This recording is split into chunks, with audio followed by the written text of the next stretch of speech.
الملائکۃ اسجدوا لآدم فسجدوا الا ابلیس ابا واستکبر، ابا اس نے انکار کیا، واستکبر اور تکبر کیا، استکبار کیا، وکان من الکافرین۔ کانا عربی زبان میں دو طرح کا ہوتا ہے، تامہ ناقصہ۔ ایک معنی یہ ہو سکتے ہیں کہ ہو گیا، اب اپنے اس استکبار اور انکار کی وجہ سے کانا من الکافرین، وہ کافروں میں سے ہو گیا۔ ایک کانا تامہ ہوتا تھا ہی کافروں میں سے، یعنی اس کے اندر سرکشی چھپی ہوئی تھی، اب ظاہر ہو گئی۔ یہ معاملہ ہوتا ہے، کسی شخص کی بدنیت ہی اس کے اوپر پردے پڑے رہتے ہیں نیکی کے، زہد کے، کسی خاص وقت میں آ کر وہ ننگا ہو جاتا ہے، اور جو اس کے اندر تھا اصل اس کی حقیقت وہ سامنے آ جاتی ہے۔ اس کا امکان ہے، تو دونوں معنی اس کے ہو سکتے ہیں۔ وَقُلْنَا يَا آدَمُ اسْكُنْ أَنْتَ وَزَوْجُكَ الْجَنَّةَ، اور ہم نے کہا کہ اے آدم رہو تم اور تمہاری بیوی جنت میں۔ اب یہ جنت کون سی ہے؟ اکثر حضرات کے نام کر کے نزدیک یہ جنت کہیں آسمان ہی میں تھی، آسمان ہی میں حضرت آدم کی تخلیق ہوئی۔ البتہ یہ سب مانتے ہیں کہ ایک وہ جنت الفردوس جو ہے جس میں جانے کے بعد پھر واپس نکلنے کا کوئی امکان نہیں، یہ وہ جنت نہیں ہے اس میں کہ آخرت میں لوگوں کو جا کر داخل ہونا ہے، اس میں داخل ہونے والے کے نکلنے کا کوئی امکان نہیں۔ ایک رائے یہ بھی ہے، میرا رجحان اس رائے کی طرف ہے، تخلیق آدم اسی زمین پر ہوئی ہے۔ وہ جن مراحل سے گزری ہے تخلیق وہ ایک علیحدہ مسئلہ ہے۔ بایولوجی اور وحی دونوں اس پر متفق ہیں کہ مٹی سے، کرسٹ آف دی ارتھ سے انسان بنا ہے، اس پر اتفاق ہے، قرآن کا بھی اور بایولوجی کا بھی، جدید علم الحیوانات کا بھی، علم الحیات کا۔ سٹیجز کیا ہیں اس میں اختلاف ہو سکتا ہے، اس کو چھوڑ دیجئے، وہ اس وقت کا بحث نہیں۔ یہی کسی اونچے مقام پر کوئی سرسبز و شاداب علاقہ تھا جہاں حضرت آدم کو رکھا گیا، کہ جہاں ہر طرح کے میوے تھے، ہر شے، لا تظمأ فیہا ولا تضحیٰ، نہ اس میں بھوک لگے گی نہ دھوپ تمہیں ستائے گی، ہر طرح کی چیز تمہیں فراہم ہے۔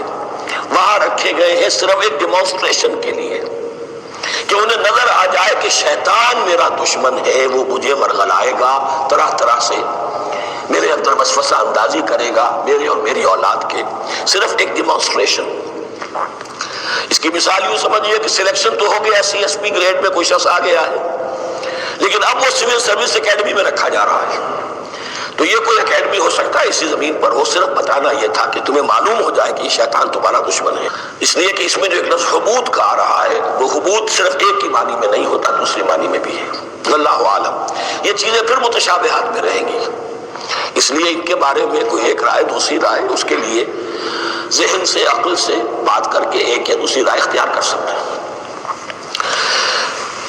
وَقُلْنَا يَا آدَمُ اسْكُنْ أَنْتَ وَزَوْجُكَ الْجَنَّةَ، اور ہم نے کہا کہ رہو اے آدم تم بھی اور تمہاری بیوی بھی باغ میں، اس باغ میں، الجنہ اس باغ میں، گویا کہ اشارہ کیا جا رہا ہے۔ وَكُلَا مِنْهَا رَغَدًا حَيْثُ شِئْتُمْ، اور کھاؤ اس میں سے با فراغت جہاں سے چاہو، ہر طرح کا پھل ہے کھاؤ۔ وَلَا تَقْرَبَا هَٰذِهِ الشَّجَرَةَ، یہاں پہ اس درخت کا نام نہیں دیا گیا، اشارہ اس درخت کے قریب مت جانا۔ فَتَكُونَا مِنَ الظَّالِمِينَ، تو تم ظالموں میں سے ہو جاؤ گے، تم حد سے گزرنے والوں میں سے ہو جاؤ گے۔ اب اس کی بھی حکمت سمجھیے کہ چونکہ ڈیمانسٹریشن کرانی ہے کہ تمہیں کسی چیز سے، ہزار چیزیں مباح ہیں دنیا میں، چند چیزیں پینے کی حرام ہیں، اب تم اگر ان ہزار مباح چیزوں کو چھوڑ کر حرام چیز کو پیتے ہو تو یہ تمہارا اختیار ہوا، جبکہ اللہ تعالیٰ نے مباحات کا دائرہ بہت وسیع رکھا ہے، جس سے چاہو چند رشتے ہیں جو بیان کر دیے گئے، یہ حرام ہے، محرمات ہے، ابدیہ ہے، ان سے تو شادی نہیں ہو سکتی، باقی کسی مسلمان عورت سے دنیا کے کسی کونے میں وہ شادی کر سکتے، کروڑوں کے آپشنز آپ کے لیے خالی کھلے ہیں، لیکن پھر بھی انسان شادی نہ کرے، زنا کرے، یہ گویا کہ اس کی اپنی خباثت نفس ہے۔ ایک نہیں، دو دو، تین تین، چار چار تک شادی کرو، اجازت ہے تمہیں۔ تو اس اعتبار سے مباحات، اب یہ پورا باغ تمہارے لیے مباح ہے، بس ایک درخت ہے اس کے پاس نہ جانا، اور درخت کا نام لینے کی کوئی ضرورت نہیں، تو آزمائش تھی نا، صرف ایک آزمائش اور اس کی ڈیمانسٹریشن۔ فَأَزَلَّهُمَا الشَّيْطَانُ عَنْهَا، تو پھسلا دیا ان دونوں کو شیطان نے اس درخت کے بارے میں۔ اب وہ کس کس طریقے سے پھسلایا، یہ بھی جیسا کہ میں نے عرض کیا 6 مرتبہ چونکہ یہ قصہ آ چکا ہے، اس کی آپ رہے طٰہٰ میں تفصیل ملے گی، کس کس طریقے سے پھسلایا اور اس بات کے لیے تیار کیا۔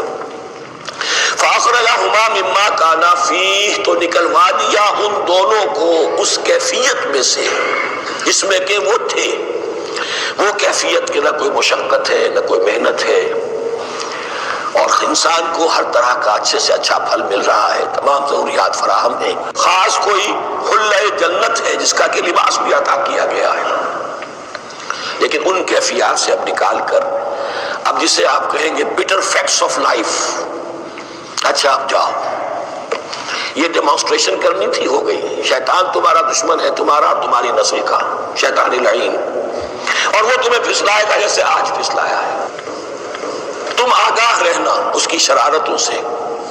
ان الشیطان لکم عدو فاتخذوہ عدوا، یہ شیطان تمہارا دشمن ہے، اسے اپنا دشمن ہی سمجھو، لیکن یہ ہے کہ اگر کچھ لوگ اسے دوست بنا لیں، اس کے ایجنٹ بن جائیں، اس کے کارندے بن جائیں، یہ ان کا چوائس ہے جس کی سزا انہیں ملے گی۔ فَأَخْرَجَهُمَا مِمَّا كَانَا فِيهِ وَقُلْنَا اهْبِطُوا بَعْضُكُمْ لِبَعْضٍ عَدُوٌّ، اور ہم نے کہا اترو، تم سب ایک دوسرے کے دشمن ہوگے۔ اب یہ چونکہ جمع کا صیغہ آیا ہے، ایک دوسرے کے دشمن ہوگے، تو ایک دشمنی تو شیطان اور آدم اور ذریت آدم کی ہے، ایک اور دشمنی بھی ہے جو انسان میں مرد اور عورت کے مابین ہے۔ عورت بھی پھسلاتی ہے، غلط راستے پر ڈالتی ہے، مرد عورتوں کو گمراہ کرتے ہیں، عورتیں مردوں کو گمراہ کرتی ہیں۔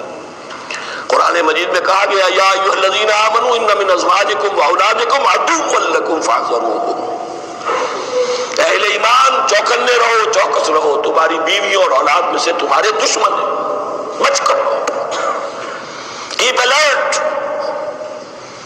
کہیں ان کی محبت تمہیں راہ حق سے منحرف نہ کر دے۔ تم ایک اچھا کام کرنا چاہتے ہو، بیوی رکاوٹ بن گئی، بیوی کو اچھا کام کرنا چاہتی، شوہر رکاوٹ بن گیا، تو یہ محبت نہیں ہے، یہ عداوت ہے۔ اس حوالے سے بعضکم لبعض عدو ولکم فی الارض مستقر ومتاع الی حین، اور تمہارے لیے اب زمین میں مستقر ہے، جائے قیام ہے اور متاع ہے، ضرورت کی چیزیں ہیں ہم نے فراہم کر دی ہیں، الی حین، لیکن ایک وقت معین تک کے لیے، یہ ابدی نہیں ہے، ایک وقت آئے گا یہ بساط ہم لپیٹ دیں گے۔ یوم نطوی السماء کطی السجل للکتب، جس دن کہ ہم تمام فضاؤں کو اور تمام خلاؤں کو، تمام آسمانوں کو اس طرح لپیٹ لیں گے جیسے کتابوں کا طومار لپیٹ دیا جاتا ہے، ایک وقت آئے گا۔ یہ تخلیق الی اجل مسمى ہے، الی حین ہے۔ فتلقى آدم من ربہ کلمات فتاب علیہ، تو سیکھ لیے، حاصل کر لیے آدم نے اپنے رب سے کچھ کلمات، تو اللہ نے ان کی توبہ قبول کر لی۔ اب اس کی وضاحت سورہ اعراف میں، یہ تو چونکہ پس منظر میں وہ 2/3 قرآن موجود ہے، اس کی وضاحت کیا ہے کہ حضرت آدم میں سخت پشیمانی پیدا ہوئی ہے، میں نے کیا کیا، مجھ سے خطا سرزد ہو گئی، اللہ کے حکم کی میں نے خلاف ورزی کی، لیکن ان کے پاس الفاظ نہیں تھے کن الفاظ میں اللہ سے استغفار کریں، کن الفاظ میں اللہ سے معافی چاہیں۔ اللہ کی رحمت یہ ہوئی کہ اللہ نے الفاظ انہیں خود تلقین فرما دی، یہ اللہ کی شان رحیمی ہے۔ اصل شے جو ہے وہ انسان کے اندر گناہ پر ندامت کا پیدا ہو جانا ہے، یہ اصل توبہ ہے۔ علامہ اقبال نے جو بڑی اپنی آغاز ان فوان شباب میں جو اشعار کہے تھے، ان میں سے ایک شعر کو سن کر بھڑک اٹھے تھے اس وقت کے اساتذہ بھی، موتی سمجھ کے شان کریمی نے چن لیے قطرے جو تھے میرے عرق انفعال کے، انفعال کہتے ہیں شرمندگی کو، شرمندگی سے میری پیشانی پر جو پسینے کے قطرے نمودار ہو گئے، میرے پروردگار کو وہ اتنے عزیز ہوئے اس نے انہیں موتی کی طرح چن لیا، موتی سمجھ کے شان کریمی نے چن لیے قطرے جو تھے میرے عرق انفعال کے۔ تو فتلقى آدم من ربہ کلمات، ان پر پچھتاوا ہوا، ندامت ہوئی، اللہ نے انہیں الفاظ، وہ الفاظ کیا تھے؟ وہ سورہ اعراف میں ہے، ربنا ظلمنا انفسنا وان لم تغفر لنا وترحمنا لنکونن من الخاسرین، اے اللہ ہم نے اپنی جانوں پر ظلم کیا ہے، اور اگر تو نے ہمیں بخش نہ دیا اور رحم نہ فرمایا تو ہم تو خسارہ والوں میں ہو جائیں گے، تباہ ہو جائیں گے، برباد ہو جائیں گے۔ یہی پر فوری تقابل موجود ہے۔ غلطی ابلیس سے بھی ہوئی، نصر تابی ہوئی، لیکن اس پر ندامت نہیں ہوئی، تکبر کی بنا پر اور اکڑ گیا، انا خیر منہ۔ غلطی آدم سے بھی ہوئی، نافرمانی ہوئی، لیکن اس پر پشیمان ہوئے اور توبہ کی۔